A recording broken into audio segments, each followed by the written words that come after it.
warahmatullahi wabarakatuh. Izin memperkenalkan diri, nama saya Pamela Gita Pramesti dari D4 Akuntansi Perpajakan dengan NPM 207555053. Saya di sini akan mempresentasikan atau menjelaskan tentang akuntansi belanja, beban dan juga persediaan. Akuntansi belanja barang dan jasa. Pada slide yang pertama ini, maksud dari akuntansi belanja barang dan jasa adalah semua pengeluaran dari rekening kas umum daerah yang mengurangi saldo anggaran lebih dalam periode tahun anggaran yang bersangkutan tidak akan memperoleh pembayarannya. Klasifikasi belanja. Klasifikasi belanja pada slide 2 ini menurut Permendagri 64 tahun 2013 ada 3 macam, yaitu belanja operasi, belanja modal, dan belanja tak terduga. Prinsip pengakuan dan pengukuran. Belanja diakui pada saat terjadinya pengeluaran dari rekening kas umum daerah. Pengeluaran belanja ini juga melalui bendahara pengeluaran. Pengakuan belanjanya terjadi pada saat pertanggungjawaban atas pengeluaran yang disahkan oleh unit yang mempunyai fungsi pembendaharaan. Koreksi atas penerimaan kembali belanja yang terjadi pada periode dicatat sebagai pengurang belanja. Apabila diterima pada periode berikutnya, koreksi belanja dicatat sebagai pendapatan lain-lain LRA. Pada slide selanjutnya ada akuntansi beban. Pengertian akuntansi beban menurut PP nomor 71 tahun 2010 adalah beban adalah penurunan manfaat ekonomi atau potensi jasa dalam periode pelaporan yang menurunkan ekuitas, dapat berupa pengeluaran atau konsumsi aset atau timbulnya kewajiban. Lalu klasifikasi beban ini juga terdapat 4 macam, yaitu beban operasi, beban transfer, beban non-operasional, dan beban luar biasa. Selanjutnya, prinsip pengakuan dan pengukuran untuk beban itu sendiri adalah yang pertama, timbulnya kewajiban, terjadinya konsumsi aset, terjadinya penurunan manfaat ekonomi atau potensi jasa, serta koreksi atas beban yang terjadi pada periode berjalan. Selanjutnya ada akuntansi persediaan. Pengertian akuntansi persediaan ini adalah aset yang dalam bentuk barang atau perlengkapan yang diperoleh dengan maksud untuk mendukung kegiatan operasional pemerintah atau barang-barang yang dimaksudkan untuk dijual dan atau diserahkan dalam rangka pelayanan kepada masyarakat dalam kurun waktu 12 bulan dari tanggal pelaporan. Selanjutnya adalah contoh transaksi. Pada tanggal 16 April 2018, Bendahara Pengeluaran Dinas Kesehatan Jakpus membayar makan dan minum rapat dengan UP senilai 300.000. Jadi, jurnal yang didapat dari contoh transaksi ini adalah beban makan dan minum rapat pada kas di Bendahara Pengeluaran. Lalu pada contoh transaksi selanjutnya, pada tanggal 15 Januari 2018, Bendahara Pengeluaran Dinas Kesehatan Jakpus mengajukan SPP UP sebesar 50 juta kepada PA pengguna anggaran melalui PPK SKPD.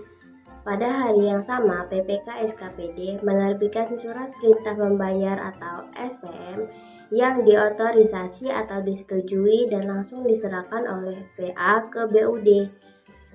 Tanggal 16 Januari 2018, BUD menerbitkan SP2D UP.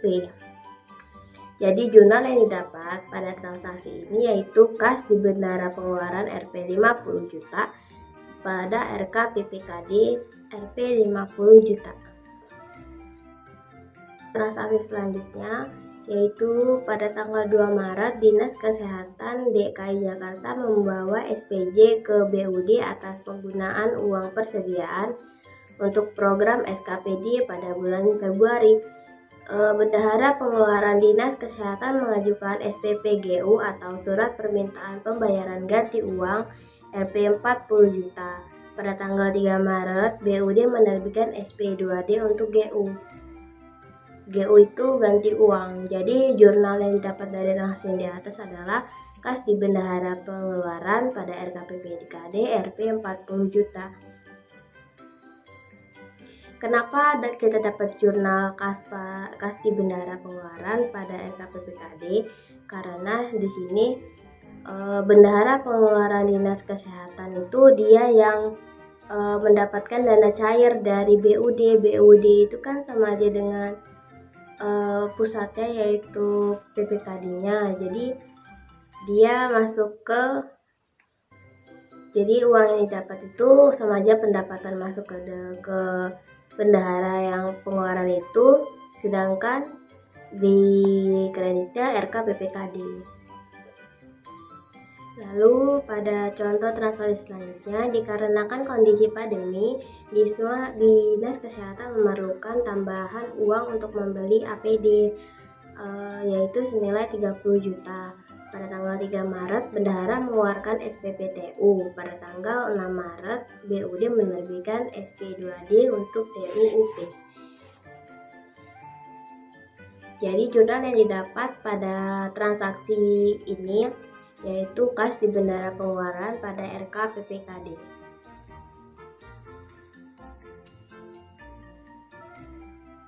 Lalu pada soal selanjutnya, dibayarkan gaji bulan September 2022 Dinas Pendidikan Kabupaten Anyar Jaya sebesar 800 juta.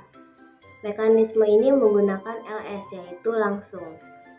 Jadi pembukuan SKPD untuk jurnal RLA adalah belanja pegawai pada perubahan SAL senilai 800 juta dan jurnal untuk LO laporan operasionalnya yaitu beban pegawai pada RKPPKD senilai 800 juta.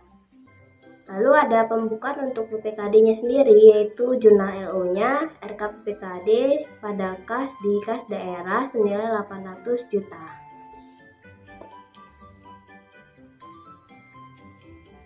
Lalu contoh transaksi selanjutnya adalah pada akhir tahun 2022 persediaan yang tersisa sebanyak 10 juta, sedangkan di neraca saldo nilai persediaan adalah 6 juta.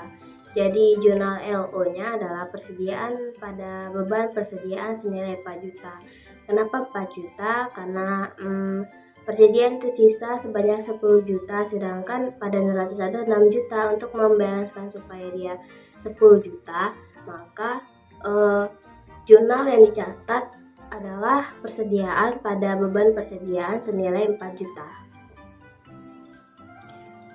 Lalu soal selanjutnya, pada akhir tahun 2022 persediaan yang tersisa sebanyak 10 juta, sedangkan di neraca saldo senilai 12 juta. Nah, ini hampir sama dengan soal yang sebelumnya. Bedanya kalau yang soal sebelumnya pada neraca saldo 6 juta, kita biar sama 10 juta kan berarti dicatat pada jurnalnya itu 4 juta, sedangkan ini 12 juta pada neraca saldo. Maka ini dibalik jurnalnya.